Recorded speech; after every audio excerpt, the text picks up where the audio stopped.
Syria demands the United Nations to shoulder its responsibilities towards the terrorist attacks that target Syrian civilians.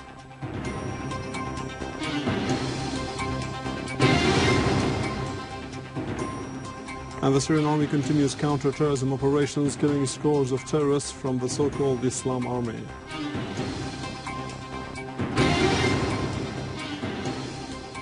And a constitutional declaration dissolving the parliament in Yemen and appointing a presidential council to lead the country in a transitional period.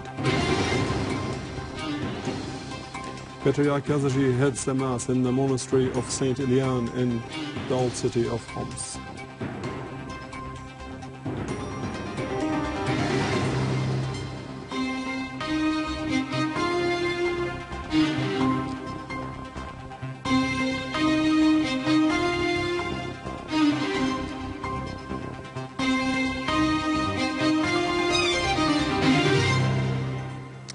Good afternoon, this is news in English from the Syrian television in Damascus.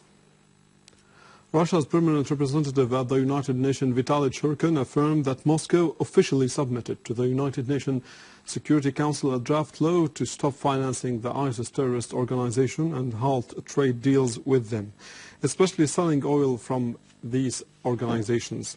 He expressed hope that the draft resolution would be endorsed on February 10th. Referring that his country would hold consultations to overcome all obstacles that might hinder the endorsement of the resolution.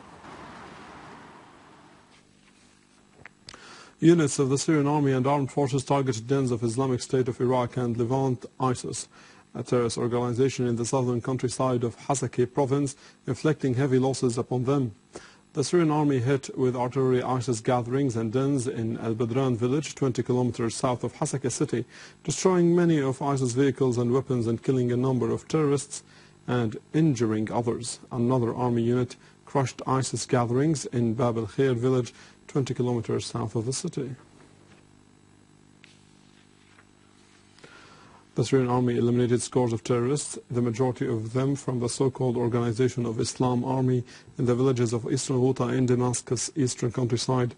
Alia farms north of Douma witnessed fierce clashes that resulted in the killing of scores of the so-called Islam Army terrorists, while other army units were destroying dens of terrorists in the center of Douma. The terrorist organization admitted the killing of terrorist Abu Khalil Saab, the leading figure of the so-called Islam Army terrorist organization, and Abu Zayd Qannas, the military leader of the so-called the Islamic Union of Ajnad al-Sham. Foreign and Expatriates Ministry sent two identical letters to the head of the United Nations Security Council and the International Organization's Secretary General on the new terrorist rocket and mortar shell attacks on Damascus.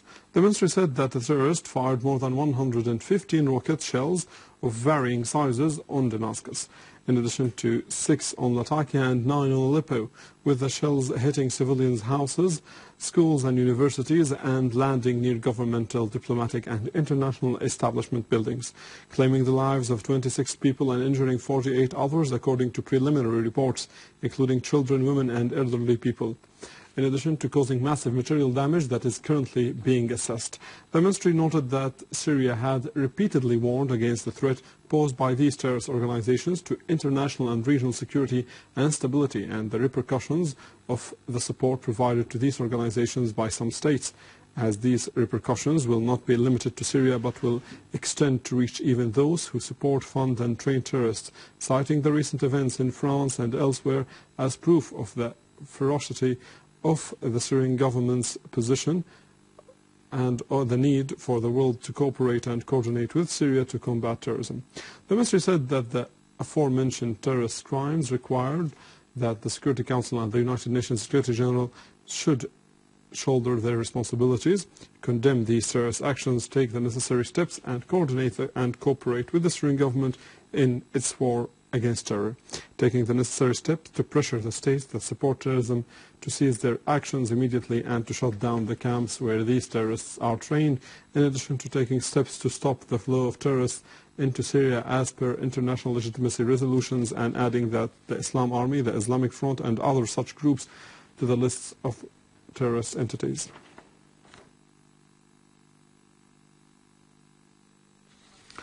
Minister of Higher Education Dr. Muhammad Amir Mardini inspected Al-Muwasah hospital in Damascus to be assured about the health of the citizens who were targeted by terrorist attacks. Dr. Mardini affirmed that Al-Muwasah hospital works around the clock and is ready to receive all conditions as it has a distinguished staff.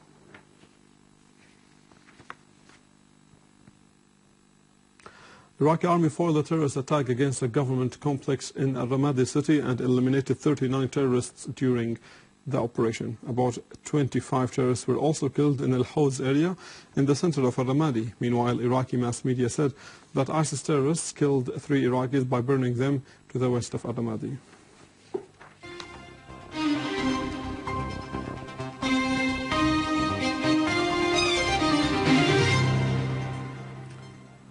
The recent Tunisian premier has promised to review all the decisions made by the previous Tunisian government concerning the diplomatic relations, specifically the relations with Syria. On the other hand, the Tunisian foreign minister has announced that regaining the relation with Syria is a priority. He also said during an interview that the Tunisian people's interest needs reviving the good relations between Syrian and Tunisian, noting that the previous government was responsible for making horrible mistakes concerning inter-Arab relations, and especially relations with Syria, Libya and Algeria, in addition to a number of other countries. In Yemen, the Revolutionary Committee has issued a constitutional declaration for the country from the presidential palace.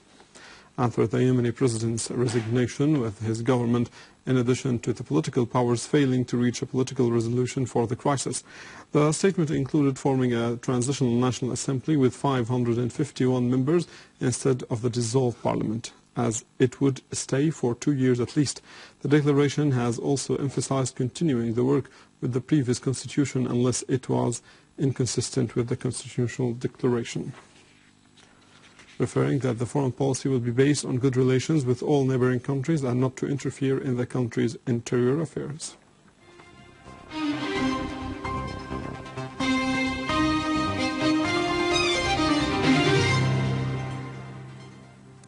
Celebrations in the Festival of Saint Elian concluded yesterday in the Monastery of Saint Elian in the old parts of the city of Homs, with a mass headed by the Greek Orthodox Patriarch of Antioch and the whole East, John X Yazigi. More in the following.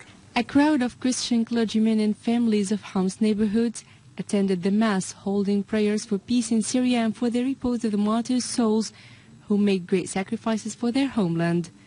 Homs families are here today to tell the world that they are steadfast despite all the damage done to their houses and sanctuaries, Patriarch Yazigi affirmed.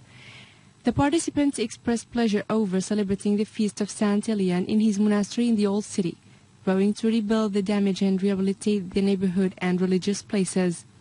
The Church of Saint Elian is an ancient old church in Homs' old city. It contains the remains of Saint Elian, a native of Homs who was martyred for his refusal to renounce Christianity in 284 CE at the hands of his father, a Roman officer. With this, we conclude our news for today. Thank you for watching. For more details about Syria and the region and to view this bulletin again, you can always visit our website in English, www.syriaonline.sy. Now the latest business and market news with Nariman, but after a short break.